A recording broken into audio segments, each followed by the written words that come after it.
Surprise! Last night nandun kami sa isang mall. I was just overlooking the landscape. Tapos nakita ko tong fountain.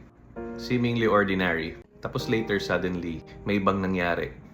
Nagkaroon ng water show. Na-surprise ako. At sumasabay pa talaga yung fountain dun sa music. Tapos may paapoy-apoy pa. Tuwang-tuwa yung mga anak ko. Tuwang-tuwa din ako. Talagang nag-enjoy ako at na-surprise.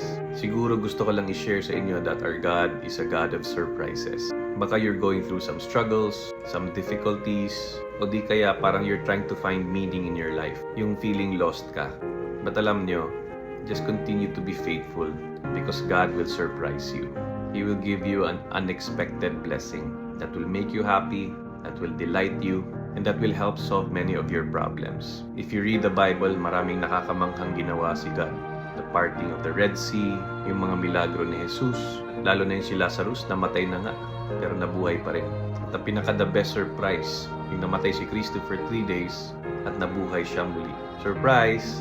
Ang importante, sumabay ka sa rhythm ni God.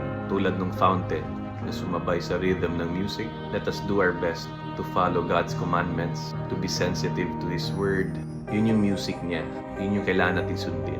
My prayer for you is to keep holding on to God. Kasi hindi puro paghihirap yan. May magagandang sorpresa na nakalaan para sa'yo.